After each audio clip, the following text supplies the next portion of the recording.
আসসালামু আলাইকুম, welcome to my channel. আশা করি আপনারা সবাই ভালো আছেন। তো আজকে আমার রেসিপি সেদ্ধ ডিমের। তো এই সেদ্ধ ডিমগুলো আমি ভালো করে খোসা ছাড়িয়ে একটা গ্রেটার দিয়ে গ্রেট করে নিচ্ছি। তো আমি এখানে 3টে ডিম ব্যবহার করেছি, আপনারা চাইলে বাইরেই কমিয়ে নিতে পারেন। তো এখানে আমি সব ডিমগুলোকে গ্রেট করে নিয়েছি, এরকম হয়েছে দেখুন। এরপর আমি এখানে একটা ফ্রাই প্যান বসিয়ে দিয়েছি, এটা গরম হয়ে গেছে। এরপর আমি এখানে দিয়ে দিলাম 3 টেবিল চামচ সরষের তেল, আর এখানে ফোড়নের জন্য দিয়ে দিলাম 1 চামচ গোটা জিরে আর একটা বড় সাইজের পেঁয়াজ কুচি। তো এগুলোকে আমি খুব ভালো করে ভেজে নেব। তো এগুলো একটু লাল লাল কালার চলে এসেছে।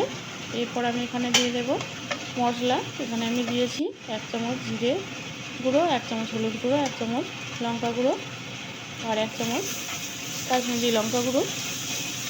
এরপর এখানে দিয়ে দিলাম 1 চামচ আদা রসুনের পেস্ট।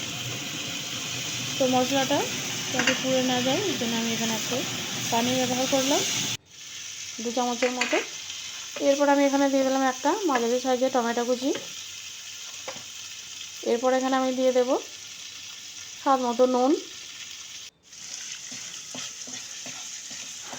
দিয়ে আমি মশলাগুলোকে ভালো করে কষিয়ে নেব।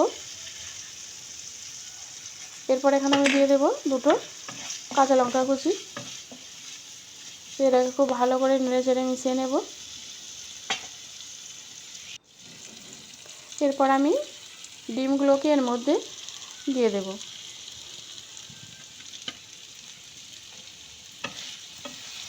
যে গ্রেট করে রেখেছিলাম ডিমগুলোর মধ্যে দিয়ে দিলাম। তো এটাকে দিয়ে ভালো করে মশলার সঙ্গে মিশিয়ে নিলাম।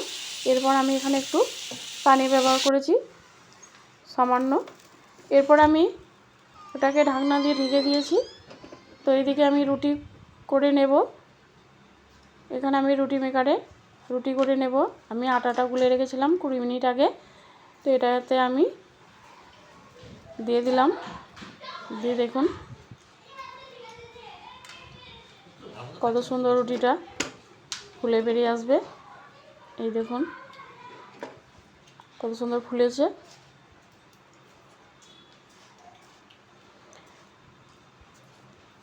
এই সেদ্ধ ডিমের রেসিপিটার সঙ্গে রুটি পরোটা আপনারা খেতে পারবেন, খেতে অসম্ভব মজাদার। তো হয়ে গেল আমার রুটি তৈরি। এরপর আমি ঢাকনাটা খুলে দেখে নিলাম, এটা আমার হয়ে গেছে।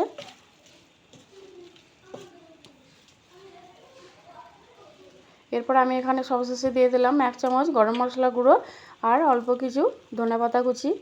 যেটাকে নেড়ে চেড়ে মিশিয়ে নিলেই হয়ে গেল আমার সেদ্ধ ডিমের তরকারি। আপনারা অবশ্যই লাইক কমেন্ট শেয়ার করবেন।